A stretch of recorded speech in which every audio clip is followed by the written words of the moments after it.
매일 아침을 뉴스로 깨웁니다. 신율의 출발 새아침.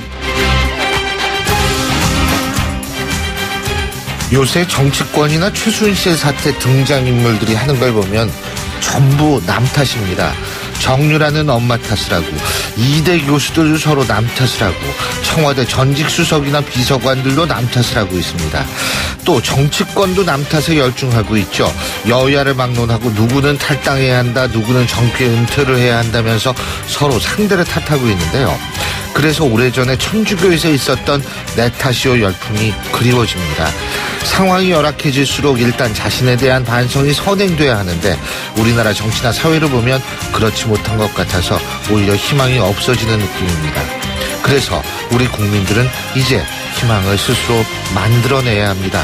오늘도 그런 희망 찾기에 성공적인 하루가 되길 바라겠습니다. 신율의 출발 새 아침, 오늘 순서 시작합니다.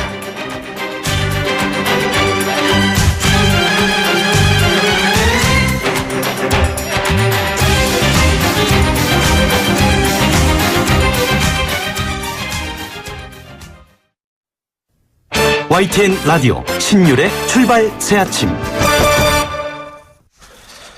지금까지 들어온 뉴스 백병규 시사평론가와 함께 알아보겠습니다. 어서 오십시오. 안녕하십니까. 예, 그 최순실의 딸 정유라 말이에요. 덴마크 법원의 구금 연장 결정에 대해서 부당하다고 항소를 냈는데, 지금 YTN이 단독 보도를 한 거를 보면 기각이 됐다. 그렇습니다. 지금 이러고 나오고 있어요. 네, 밤새 들어온 소식이죠. 예.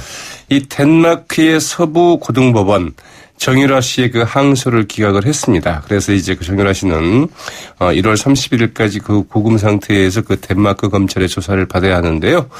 이 덴마크 서부 고등법원 이 별도의 구두 변론의 심리 없이 이 검찰과 이 정 씨 측 변호인이 그 제출한 이제 서류만을 토대로 심리를 벌여서 이같이 결정을 했는데요.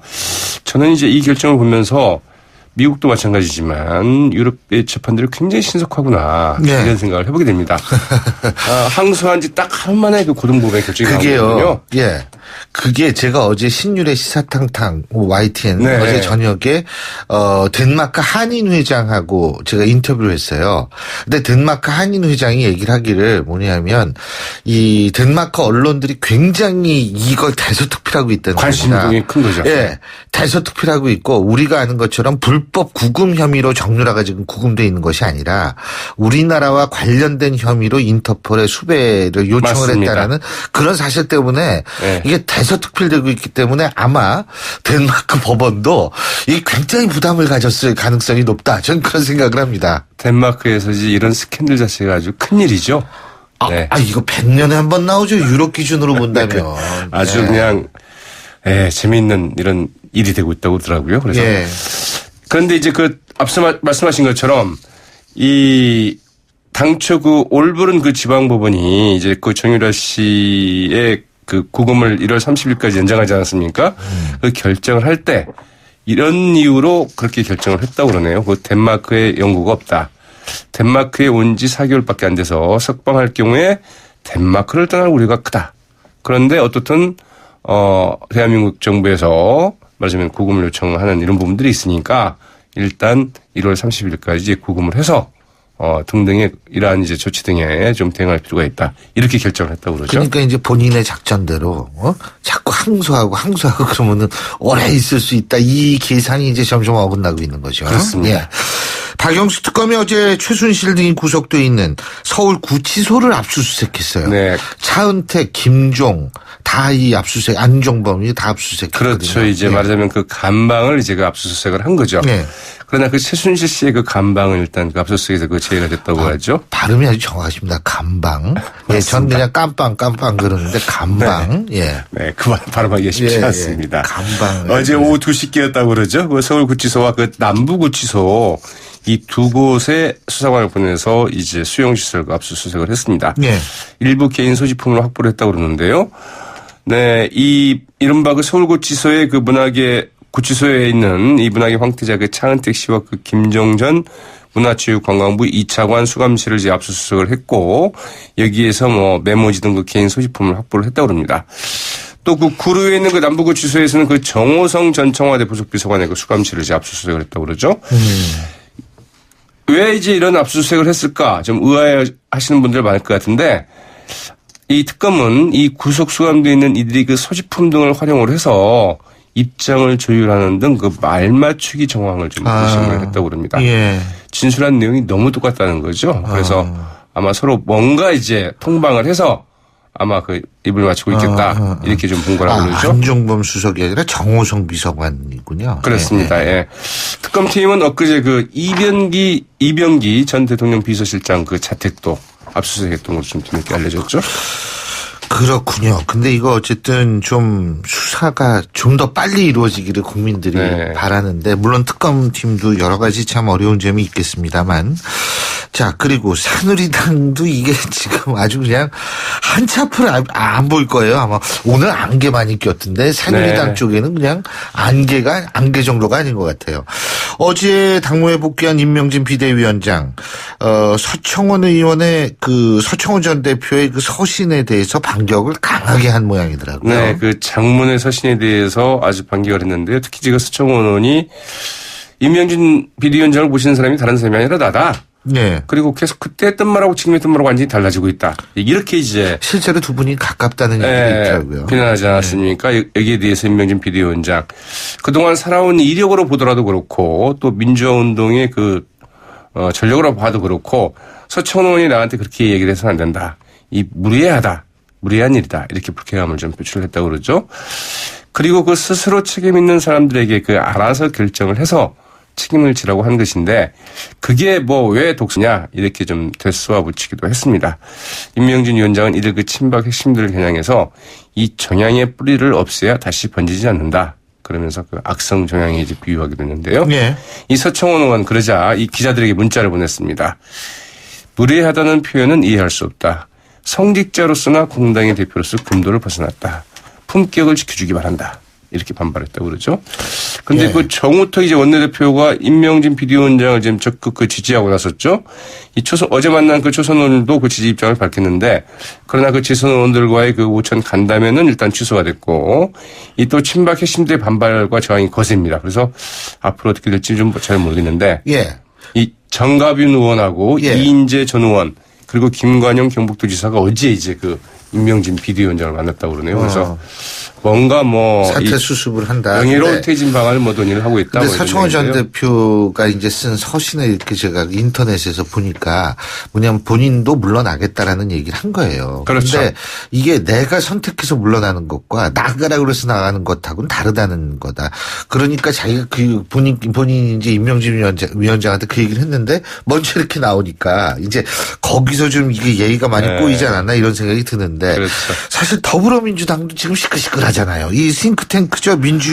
민주정책연구원인가요? 네, 민주연구원으로 돼 있습니다. 민주연구원인가요? 지금. 네. 이름 바뀌었나요? 네. 여기에서도 개헌관. 근데 여긴 왜 이름을 맨날 바꿔요? 저 새누리당은 여의도 연구소 딱 하나잖아요. 좀 헷갈리죠. 근데 여기 개헌 관련 보고서로 지금 시끌시끌하지 않습니까? 네, 민주연구원의 그 문병주 수석연구위원이 이제 지난해 말에 작성한 개헌론의 배경과 그 전략적 스탠스와 민주당의 선택이라는 이제 보고서가 좀 논란이 되고 있는데요.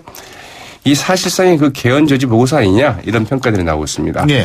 어제 공개된 그 보고서 내용을 보면은 이 개헌을 고리로 제3지대가 구축될 경우에 비문연합과 문재인 전 대표의 그 선거로 전환될 가능성까지 배제할 수 없다. 그래서 이 부분을 좀 경계를 해야 된다.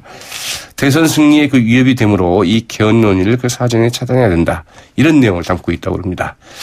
또 그 다른 야당이 그 도입을 주장하고 있는 그 결선 투표제에 대해서는 최대한 모성 변제도 좋을 것이다. 이렇게 사실상 그 저지 전략을 주문을 했는데요. 예. 여기에 대해서 이제 그 기동민, 이철이, 조홍천 의원 등 초선 의원 20명 예. 이 성명을 냈습니다. 예. 개헌에 대한 그 당의 진정성을 의심케 하고 경선이 시작지도 않은 상황에서 특정인을 당의 후보로 규정하시라고 합니다. 이러면서 진상조사와 책임자 처벌을 요구했다고 하죠. 예.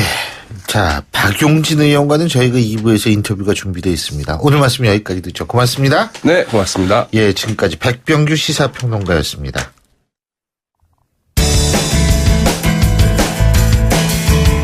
여러분은 지금 FM 94.5MHz로 방송되고 있는 신율의 출발 새 아침을 듣고 계십니다. 의견 주실 분은 짧은 문자 50원, 긴 문자 100원의 이용료가 드는 휴대전화 문자메시지 우물정 0945번으로 의견 남기실 수 있습니다.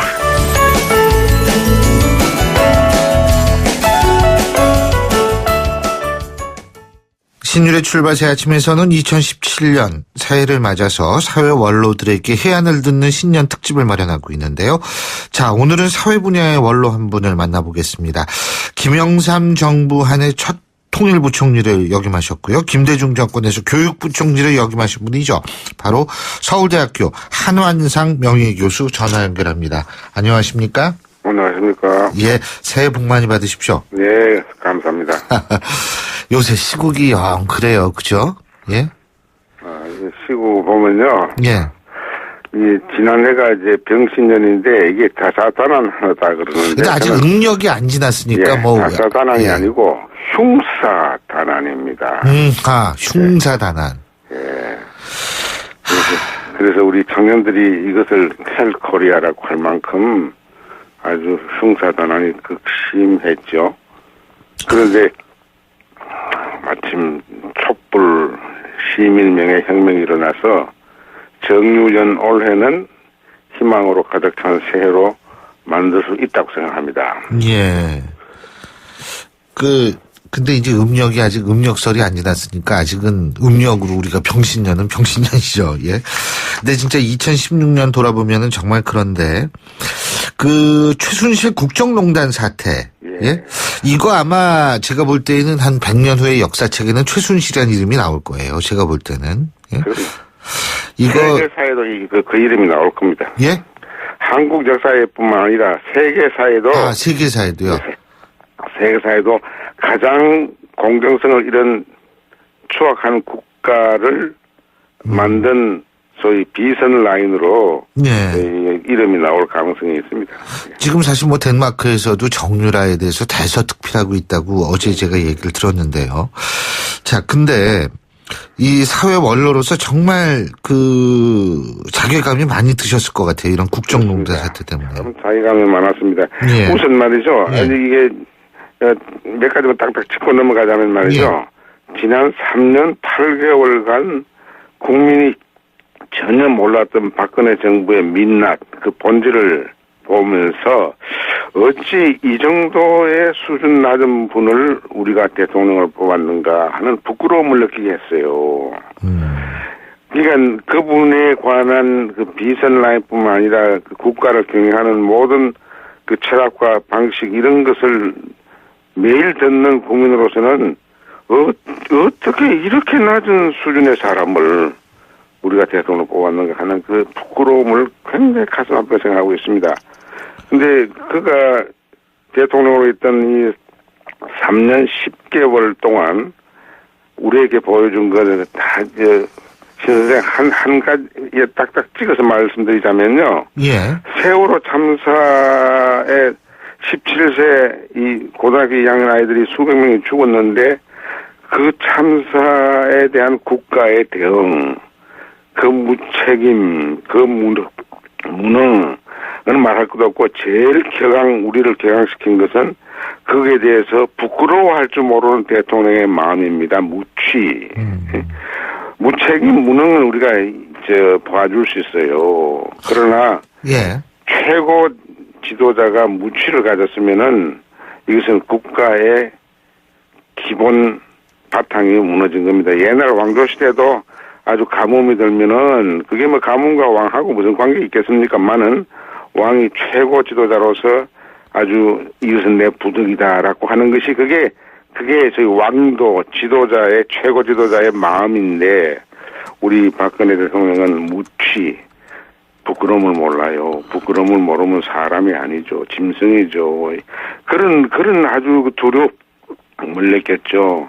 예. 그리고 또 하나 이거 보면은요, 딱딱 집어서 이야기하자면, 국정교과서는 이거 자기 아버지가 독재할 때 쓰던 방식인데, 그것을 또 채택하겠다고 한 거, 이것은 정말 유신망령으로부터 벗어난 게 아니고, 유신망령을 더 높이려고 하는 그런, 몸짓을 보고, 저희들은 분노를 안 할 수가 없었죠.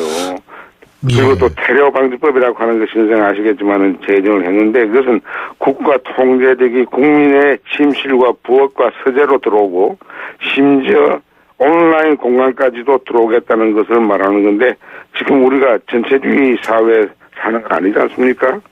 예. 오벨리안 1984년이 한국에 다가오는 것 같은 두려움을 느꼈죠. 그런데 어느 날 또 갑작스럽게 개성공단이 폐쇄되는데 이 개성공단만 갑작스럽게 폐쇄되는 게 아니라 사드 배치도 갑작스럽게 성주에 배치되는 거 보고 이 갑작스러운 이 한반도의 위기와 남북 간의 이 관계 악화를 보고 이 갑작스러움이 왜 생겼을까 했는데 이번 비선 실세가 이렇게 폭로가 되니까 아하, 국민들이 이해를 하게 되죠. 국가의 공권력을 아주 수준 낮은 이 비선 라인에 의존해서 이런 한보에 영향을 주는 엄청난 이런 결정을 하는구나 하니까 예. 이제는 실망이고 뭐고 간에 하여튼 경악하는 것이죠. 근데 세월호 7시간 말씀하셨는데, 그때, 얼마 전에 대통령 기자간담회 때 관저에서 네. 본인은 할 일을 다 했다. 그런 얘기를 하지 않았습니까? 네. 예. 그게 무치의 결정이죠. 그렇게 보시는군요. 예. 네, 왕이 아니라 하더라도 국가 공권력의 최고위에 있는 분들은 항상 백성의 아픔은 이게 내 부덕이다 하는 그런 리더십, 공감적 리더십, 이게 민주주의 사회에서는 더 필요하죠.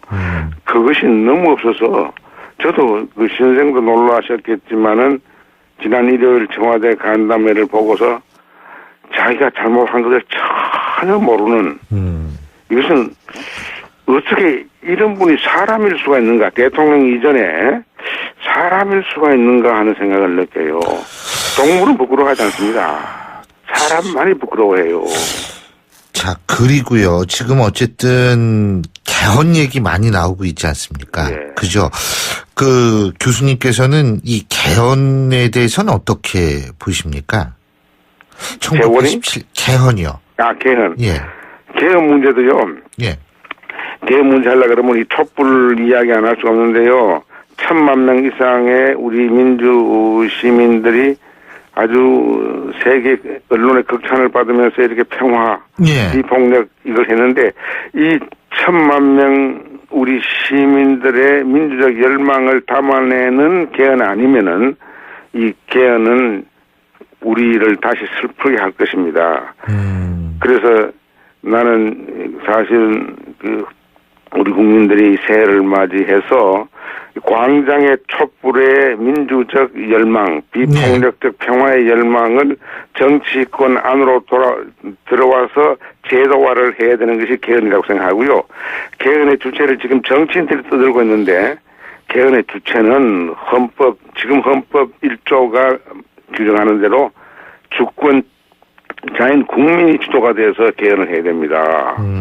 국민 주도적 개헌이 나오지 않기 때문에 지금 당 간에 정치인 간에 파벌 간에 지금 개헌에 대한 무성한 서로의 오해와 이 공격들이 있는데 이거 벌써 추악합니다.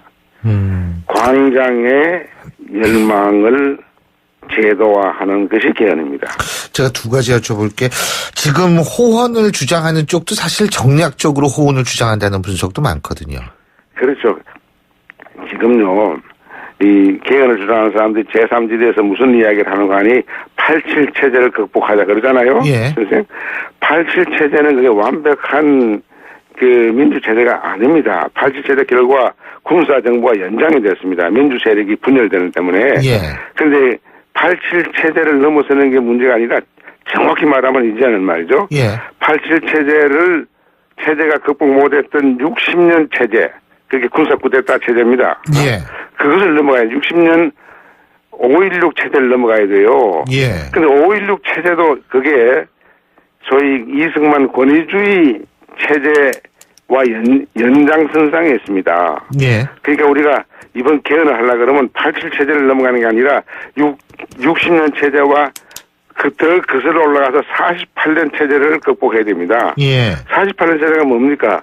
그해 8월 달에는 남쪽이 독립정부를 만들고 예. 9월 9일은 김일성이가 북쪽에 독립정부를 만들어서 수천 년간 같은 동족으로 살아온 민족이 두 쪽으로 두 국가로 나눠졌거든요. 예. 그러고 나서 남북 간에 열전 3년 냉전 지금 68년을 지금 해오고 있는데 이 체제를 유지해온 친일 냉전 수구 세력이 아직도 새누리당 그 우산을 쓰고 생존해 있고 거기 동조하는 사람들이 들어 있습니다. 예. 이 체제를 우리가 말끔히 이번에 청산해야 되는데 예. 이 이야기를 하는 정치는 없고 기껏해야 87년 이야기하고 87년 이야기하면서도 뭐 조그마한 권력 구조의 문제 가지고 매달려서 이야기하는데 이거 촛불 열망하고 관계 없습니다. 그 사람 그런 예. 근데 교수님이 지금 5.16 체제 말씀하셨는데요. 사실 5.16 체제의 그 극복의 핵심은 여러 가지가 있을 수 있겠습니다만 사실 박정희 군사 쿠데타가 일어난 이후에 첫 번째 얘기한 게 내각제는 혼란이다. 그래서 내가 안정을 가져왔다 이건데 우리나라 사람들이 아직도 그래서 내각제하면 혼란이라는 생각을 갖게 된 게 사실 저는 군사 쿠데타의 합리화 그 세뇌의 영향이 아닌가 이런 생각도 하는데. 선생님 잘 보셨는데요. 예. 그러나 그보다 좀 한 걸음 더 나가셔야 되는 게요. 예.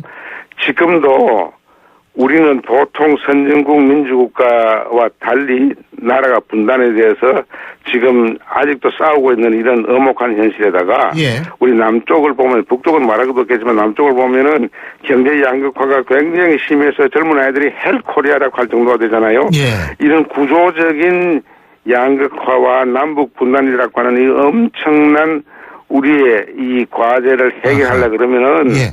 정파 간의 싸움에 따라서 이합집산하는 내각제는 사실 맞지 않습니다.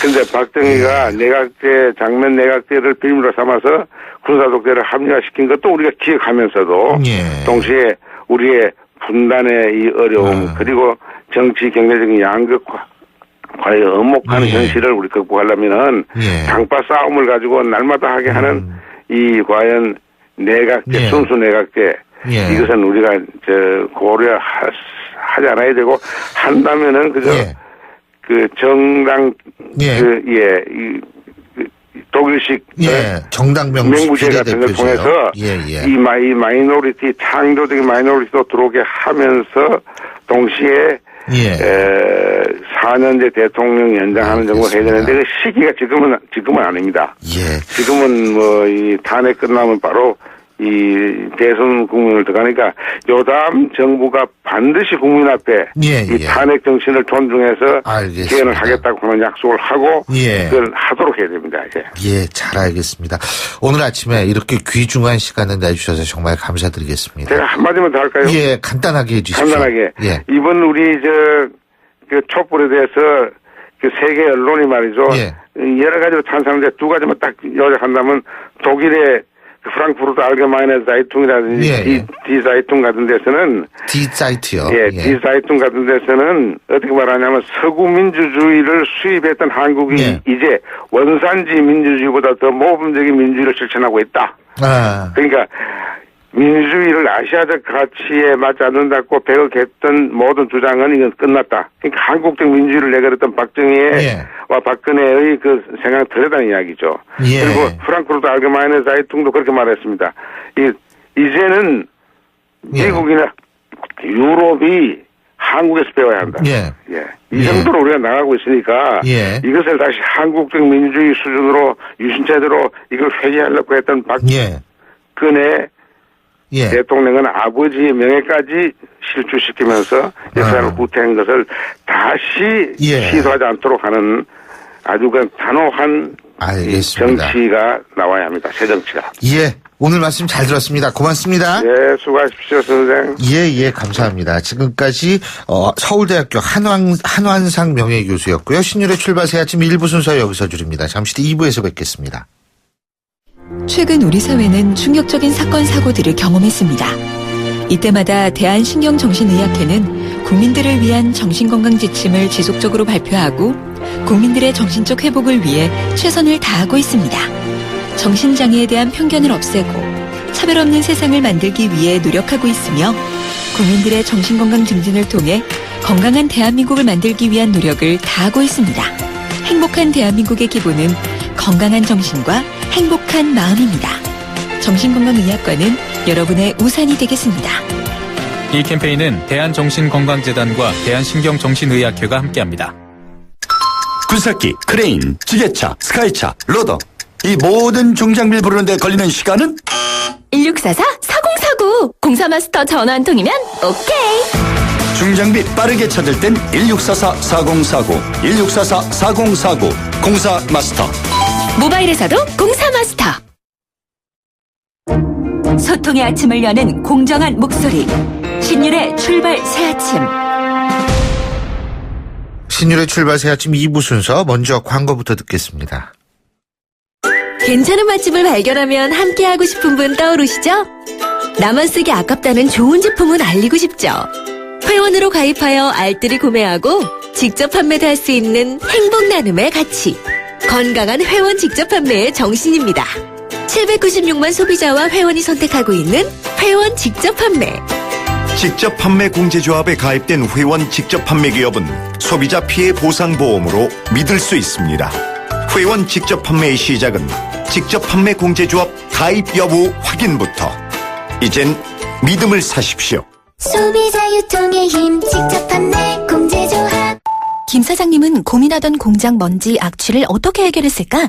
박 사장님도 쉽게 없애기 어려운 식당 연기 냄새를 해결하려면 정답은 역시 우양집진기. 이제 25년 기술의 우양집진기로 말끔히 해결하세요. 집진기는 역시 우양집진기. 우양집진기. 검색창에 우양집진기. 온도와 습도를 항상 일정하게 유지시켜주는 항온항습기 전문기업 A. 전산센터, 반도체 공장, 미술관, 박물관, 귀중품 보관실을 30년 축적된 기술로 AR이 지켜드립니다. 24시간 확실한 서비스 보장. 031-497-0561. 크리네어 테크. 크리네어 테크 집중기. 주물 작업, 연마 작업, 페인트 작업. 분진가스 냄새 연기 작업장 분진. 이 세상에 못 없애는 분진이 어딨어. 크리네어 테크 기술력이 끝내줍니다. 크리네어 테크. 크리네어 테크 집중기. 예, 7시 40분 37초 지나고 있는데요. 수요일 아침 교통 상황 알아보겠습니다. 김미란 캐스터. 네, 신율의 출발 새 아침 교통정보입니다. 오늘 아침도 미세먼지 농도가 높아서 시야보가 평소보다 어렵습니다. 안전운전에 더욱 유의하시기 바랍니다. 현재 강변북로 구리방면 한남대교에서 동호대교 구간 1차로에서 추돌 사고가 일어났습니다. 동호대교부터 반포대교까지 밀리고 있습니다. 이전 가양대교부터 서강대교, 원효대교에서 동작대교 구간 밀리고 있는데요. 올림픽대로 김포 쪽으로 한남대교에서 반포대교 구간 2차로에서 도 추돌 사고가 일어났습니다. 처리 작업하고 있는데요. 안전하게 이동하시기 바랍니다. 신율의 출발 새 아침 교통정보였습니다. YTN 라디오 신율의 출발 새 아침. 더불어민주당의 싱크탱크죠. 민주연구원에서 개헌 논의에 대한 당내 전략을 담은 보고서를 작성했는데 지금 이 안에 담긴 내용을 두고 논란이 일고 있다는 것 뉴스 브리핑에서 전해드렸습니다. 자, 이 보고서에 심각한 문제가 있다면서 문제 제기를 한 분이죠. 더불어민주당 박용진 의원 전화 연결돼 있습니다. 안녕하십니까? 네, 안녕하세요. 예, 이 보고서의 가장 큰 문제점이 뭐라고 보십니까? 세 가지 정도로 저는 보는데요. 예. 첫 번째로 국가의 이제 당내를 논의해야 되는 개헌 문제를요. 예. 당의 전략적 차원, 정략적인 문제로 이제 접근했다라고 하는 점이 일단 걱정스럽게 보이고 있고요. 예.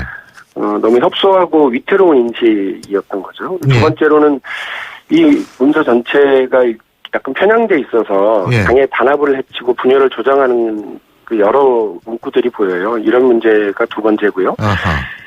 세 번째로는 우리 추미애 대표와의 어제 간담회를 통해서 확인이 됐습니다만 왜곡된 사실과 잘못된 전제들을 기반으로 해서 보고서가 작성이 되어 있기 때문에 또 이것이 당의 지도부에게도 전달이 되고 또 대선 주자들에게도 전달이 됐다는 거 아닙니까? 네. 그렇기 때문에 이렇게 편향되고 왜곡된 정보와 판단 이런 것들이 당론으로 형성될 우려들도 상당히 있었던 거예요. 이게 만일에 문제가 되고 또 이렇게 공론의 장으로 끌어내지 않았더라면 그냥 받아보고 아 이렇구나라고 생각할 수도 있었던 거 아닙니까? 이런 네.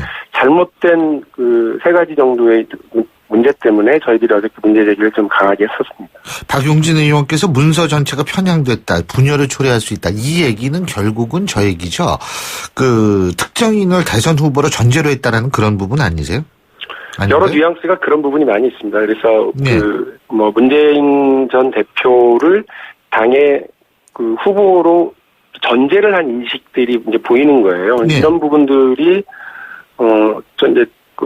이제 누구의 사당이냐, 패권주의에 사로잡힌 정당이냐라고 하는 비판을 받기에 충분한 어떤 부분들이라고 보고, 추미애 대표도 이 부분에 대해서는 이제 인정을 했어요. 그래서 이 부분과 관련해서 진상조사하고 엄중 문책을 하겠다라고 말씀을 하시는 거는 초선 의원들이 제기한 이런 문제 제기.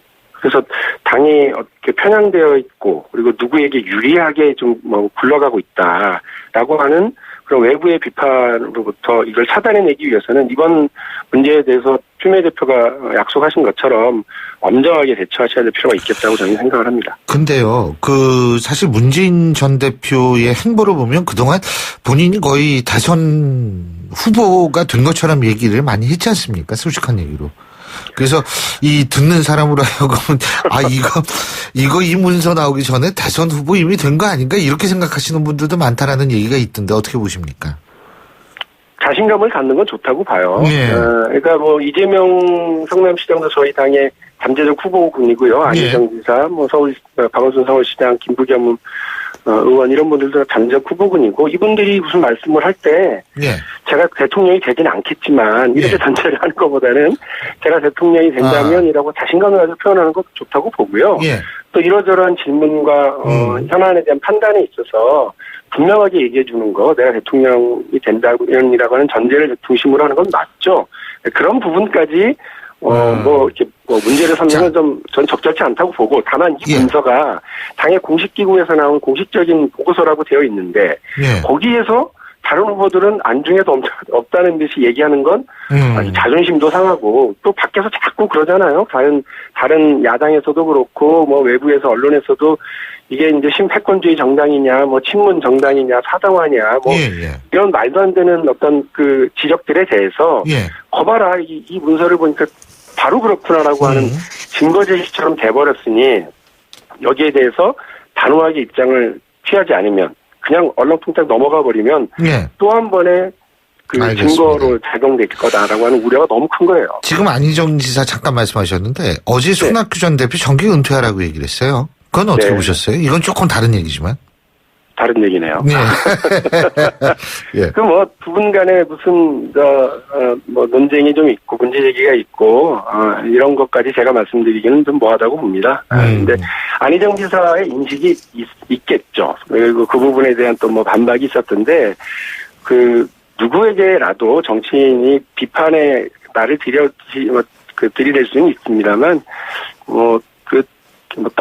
정계를 떠나라, 이렇게까지 하면 이제 거의 논쟁과 토론을 이제 막고 끝내는 거 아니겠습니까? 당신하고 더 이상 얘기할 필요 없다. 집에 가시라. 이렇게 되는 거니까 그 부분까지 왜 그렇게 훅 가게 됐는지는 제가 잘 모르니까요. 더 말씀을 드리진 않는 게 맞습니다. 알겠습니다. 다시 개헌으로 가서.